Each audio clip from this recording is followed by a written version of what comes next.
नमस्कार, आप सुन रहे हैं द बॉलीवुड रेडियो और मैं हूं आपके साथ अनूप आकाश वर्मा।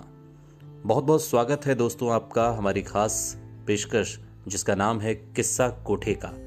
और किस्सा कोठे का में आज हमारी मेहमान हैं बेगम समरू उर्फ फरजाना उर्फ जिब्बू निशा उर्फ जोहाना, यानी कि वो तवायफ जिसने एक जागीर की मिल्कियत संभाली।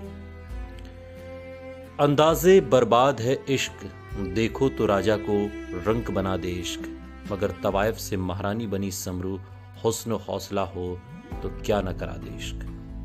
मोहब्बत और हिम्मत की इस कहानी का ऐसा ही बेजोड़ किरदार है बेगम समरू, फरजाना, जिब्बू निशा या फिर जोहान, बहुत सारे नाम। कई शख्सियतों वाली एक महिला जो दिल्ली के चावड़ी बाजार स्थित एक कोठे से निकलकर दौलत और शोहरत की उन बुलंदियों तक पहुंची जिन्होंने उन्हें हिंदुस्तानी इतिहास का एक दिलचस्प पन्ना बना दिया।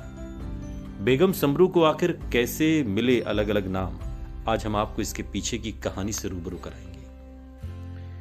बेगम समरू के प्रेम, हिम्मत, शोहरत और समर्पण की ये कहानी मेरठ के सरधना कस्बे की सांसों में बसी हुई है। उनकी दिलेरी के किस्से आज भी इतिहास में जिंदा हैं। अपने तकरीबन 50 दशक के जीवन में आखिर कैसे एक महिला ने अलग अलग शख्सियत और किरदारों को जिया, इसके पीछे की कहानी उतनी ही दिलचस्प है।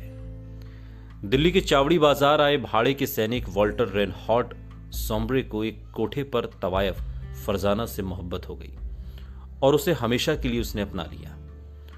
सोम्ब्रे के प्रेम में फरजाना ने भी चांदनी चौक की रौनक को हमेशा के लिए छोड़कर एक अनजाना सफर का दामन थाम लिया।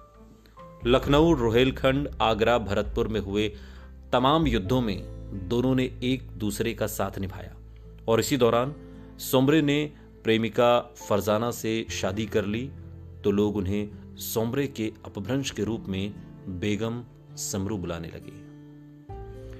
बादशाह आलम द्वितीय के कहने पर सोम्ब्रे ने सहारनपुर के रोहिल्ला लड़ाके जाबिता खान को करारी शिकस्त दी और इससे खुश होकर शाह आलम ने सरधना की जागीर सोम्ब्रे के हाथों में सौंप दी, जिसके बाद सोम्ब्रे बेगम समरू के साथ सरधना में ही बस गए। यहां भी अपनी कूटनीतिक सोच और युद्ध की समझ में निपुणता की वजह से वो सोम्ब्रे को युद्ध संबंधी निर्णय लेने में मदद कर दी। लड़ाई के मैदान से कूटनीति के अखाड़े तक बेगम समरू की तूती बोलने लगी थी।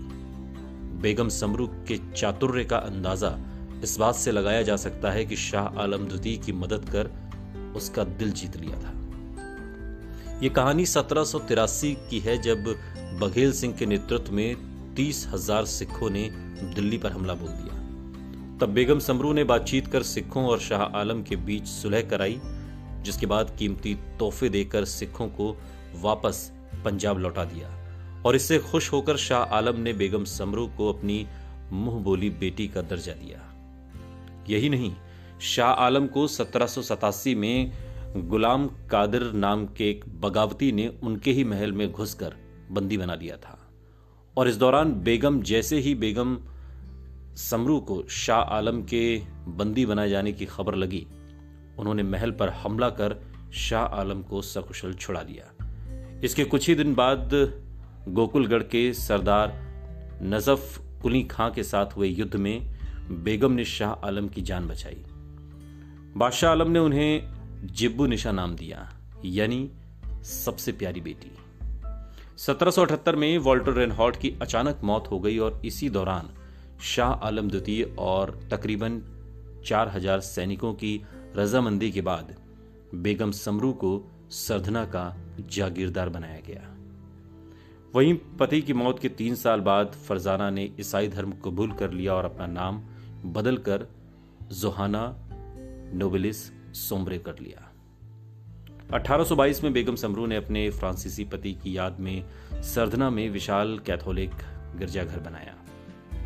अपने जीवन में सियासी करियर के दौरान बेगम समरू ने कई भव्य इमारतों और हवेलियों, भवनों का निर्माण कराया, जिनमें सरधना चर्च का नाम सबसे पहले लिया जाता है। सुनते रहिए द बॉलीवुड रेडियो, सुनता है सारा इंडिया।